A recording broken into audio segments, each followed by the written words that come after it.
नमो नारायण, जय महाकाल, जय माँ बगलामुखी।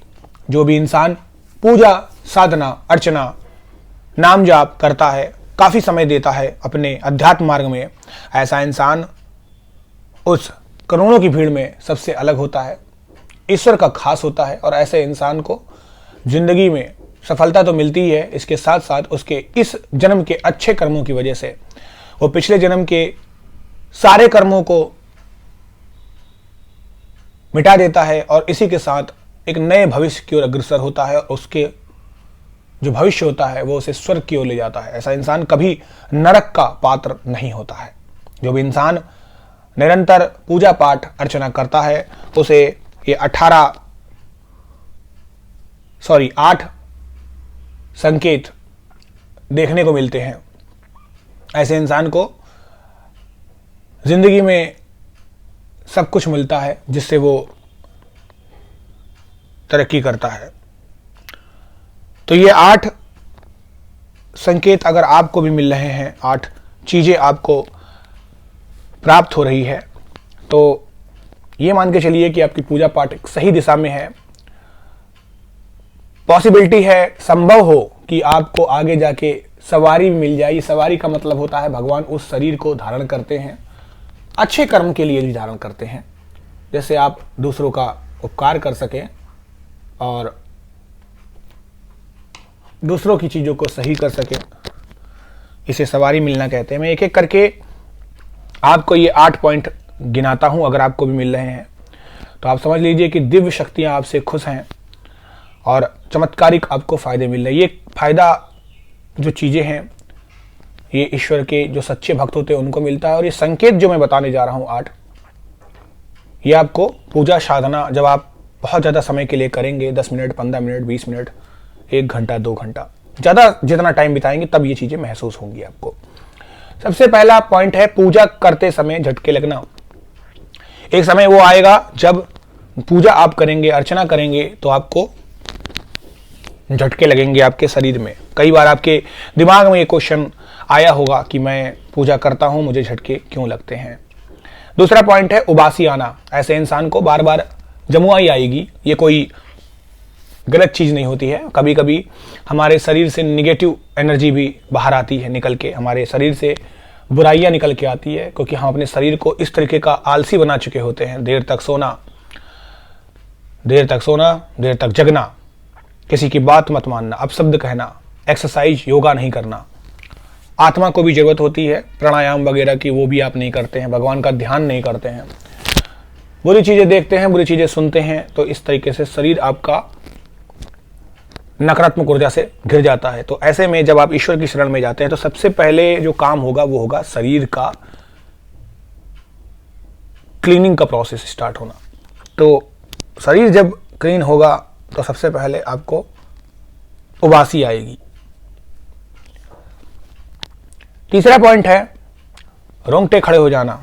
ऐसे इंसान के रोंगटे खड़े हो जाते हैं जब भी वो प्रभु का नाम लेगा, स्मरण करेगा, ध्यान करेगा तब। चौथा पॉइंट है शरीर का हिलना। ऐसे इंसान कभी कभी शरीर हिलने लग जाता है, कभी कभी प्रभु का जो नाम लेता है उनके नाम से हिलने लग जाता है, इष्ट के नाम से हिलने लग जाता है। आपने बहुत जगह देखा होगा, अगर आप चौकी में गए होंगे या कुछ भी काम कर रहे होंगे तो ऐसे कई लोग आपको टकराए होंगे जिनका शरीर हिलने लग जाता है, शरीर नाचने लग जाता है, झूम उठता है। तो ये सब उसी के लक्षण होते हैं, शरीर का हिलना।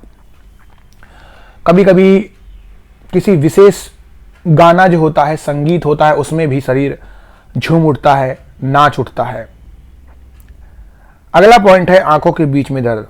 ऐसे इंसान के आंखों के बीच में दर्द होता है, जो थर्ड आई है, जो आज्ञा चक्र है, क्योंकि वहां पर जोर पड़ता है। और थर्ड आई का जोर शुरू में तो जल्दी जल्दी होता है, फिर थोड़ा समय आता है जिसमें वो फिर दर्द कम हो जाता है, अभ्यासरत हो जाते हैं, फिर से दर्द स्टार्ट होता है। और भोलेनाथ जैसी तीसरी आंख तो किसी की भी नहीं खुलेगी, ये भी एक सच है।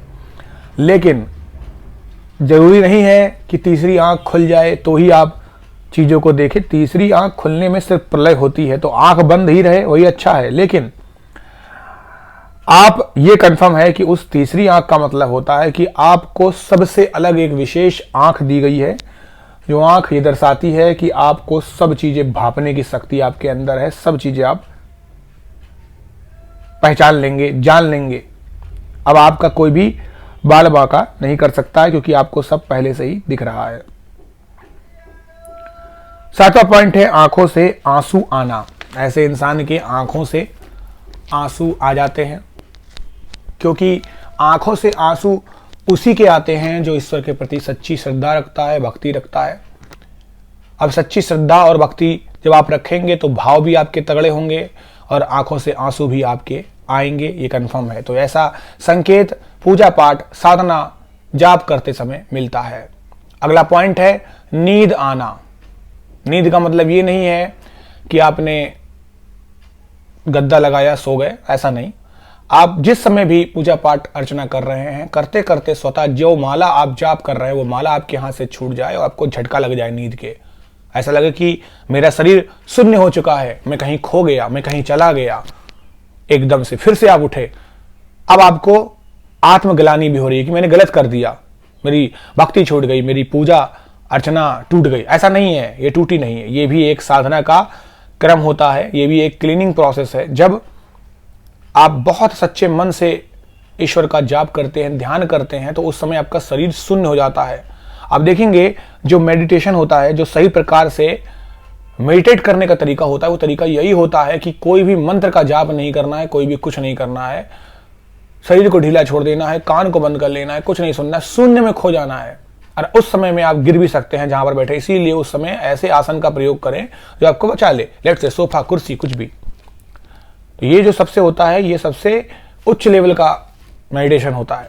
बाकी मंत्रों के द्वारा बोलकर, ध्यान करके, आंखों के बीच में, ये एक अलग प्रोसेस है और बहुत प्रकार होते हैं मेडिटेशन के अलग अलग। तो इतने संकेत आपको पूजा, साधना, अर्चना में देखने को मिलेंगे। अगर आप भी उनमें से एक हैं तो परेशान मत होइएगा, इस वीडियो से आपको समझ में आ जाएगा। जो लोग मेरे चैनल पे नए आए हुए हैं वो लोग मेरे चैनल को लाइक और सब्सक्राइब करें, जिस वीडियो को शेयर भी करें, मेरी और भी वीडियो को शेयर करें, जिससे अच्छे लोगों तक वो पहुंचे और ऐसे ही ये चैन चलती रहे। जो लोग मेरे चैनल पे पहले से हैं उन लोगों का बहुत बहुत साथ, शुक्रिया इतने प्यार के लिए। अब लोग यूं ही आगे बढ़ते रहें, अध्यात्म मार्ग पे तरक्की करते रहें। मुझे याद दीजिए। नमो नारायण, जय महाकाल, जय माँ बगलामुखी।